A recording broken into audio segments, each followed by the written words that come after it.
You know, for decades, everyone thought the formula for a country's success was simple, just build more schools. But what if that was only half the story? Today, we're going to do a deep dive into a really fascinating paper that unpacks why huge investments in education sometimes just fall flat, and what that crucial missing piece of the puzzle might be.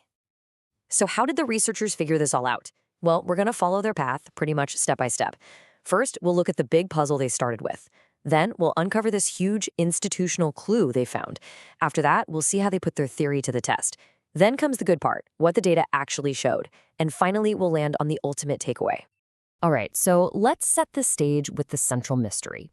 Way back in 2001, an economist named Lant Pritchett published this really famous paper, and he asked a simple question: where has all the education gone? He was pointing to this massive paradox that had development experts totally stumped for years. And that's the multi-billion-dollar question, right? For decades, the advice from places like the World Bank was always invest in schools. And a lot of developing nations did exactly that. They poured money into expanding education. But the economic boom that was supposed to follow? Well, for a lot of them, it just never showed up. It left everyone scratching their heads. So Pritchett came up with 3 possible reasons why. He said, look, maybe the quality of the schools was just really low. Or maybe these countries were just churning out graduates way faster than they were creating jobs for them. But the most fascinating idea, and the one that this paper really runs with, was the idea of institutional failure. In a corrupt system, education doesn't create innovators. It might just create, and I love this phrase, smarter pirates. People who are really good at using their skills to game the system, not to create actual value. Okay, so that leads us right into the core idea of the paper we're looking at today. The authors argue that the missing ingredient isn't just more education. It's about having the right environment for that education to actually do something productive. And that environment is all about this one key concept: economic liberty. Now, let's be super clear here. This is not about political democracy. The paper makes a great point. South Korea had insane growth under a dictatorship. But, and this is the key, that dictatorship secured property rights and let markets work. Economic liberty is just about having rules of the game that reward you for producing and innovating, not for cheating. Now, to really get your head around this, the paper uses this absolutely brilliant analogy. Think of a country's education level as a powerful engine. It represents all the human capital, the skills, the knowledge, the potential to go really, really fast. But as you know, an engine is only half the story. Because think about it. A Ferrari engine is completely useless on a muddy, blocked path. You could have the most educated population on Earth, a total Ferrari engine. But if the economic road is filled with potholes like corruption, crazy regulations, and no one respecting property rights, well, that engine is just going to sit there and spin its wheels. It's not going anywhere. This all leads to the paper's main hypothesis, what economists call complementarity. It sounds fancy, but the idea is actually super simple. On a rough road, low economic freedom, another year of school only gives you a tiny bump in income. But on a smooth, wide-open road, high economic freedom, that exact same year of schooling gives you a massive return. The engine can finally open up and do what it was built to do. And what's really cool is how this can create this powerful upward spiral. See, more education leads to growth. That growth makes people wealthier and more empowered. So they start demanding better rules of the game, more economic liberty. And those better rules then make all future education even more valuable. It becomes this amazing, self-reinforcing cycle.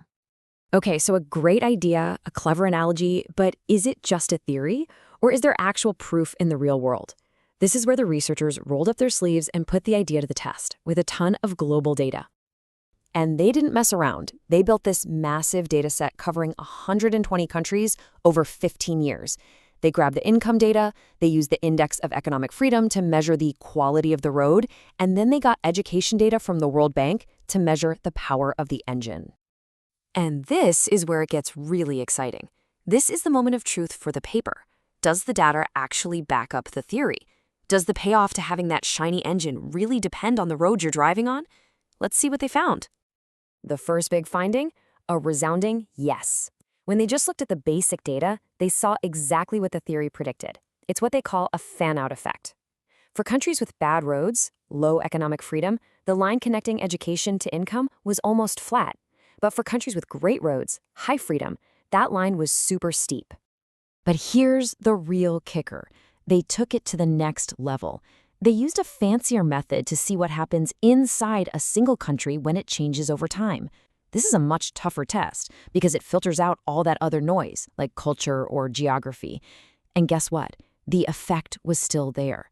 When a country paved its road, improved its economic liberty, the return it got from its existing education system went way up. Okay, but get this, it gets even more interesting. This engine and road effect was really strong for high school and college education. But for primary school, the interaction was actually negative. A little surprising, right? But think about it. The paper suggests that in a modern free economy, if most of your workforce has only finished primary school, that's not a sign of a high-powered engine. It's a sign you're kind of falling behind. The real action is with the skilled workers from higher education. In fact, the data was screaming that the sweet spot, the real powerhouse, was secondary education, high school grads. And that makes total sense, doesn't it? These are the technicians, the supervisors, the skilled operators. They're the absolute backbone of a modern economy. They're the ones who can hit the ground running when the economic road suddenly opens up. So let's pull all of this together. What's the bottom line? What should we take away from all this number crunching and theory? Well, the paper boils it all down to a super clear, powerful message for anyone who cares about how countries get rich. And it boils down to this really elegant two-part strategy. You can't just do one. You absolutely have to build the engine, invest in good schools, especially high schools and universities. But you also have to pave the road, enact reforms that secure property rights and open up markets. Trying to do just one of them is, as the paper says, a low-yield strategy. And this takes us right back to where we started, with Pritchett's warning. The paper's conclusion is pretty stark.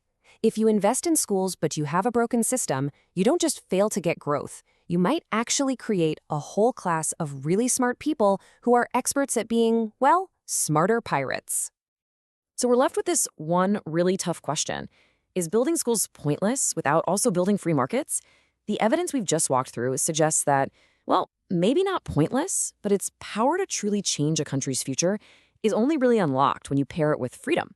You need both, the engine and the open road.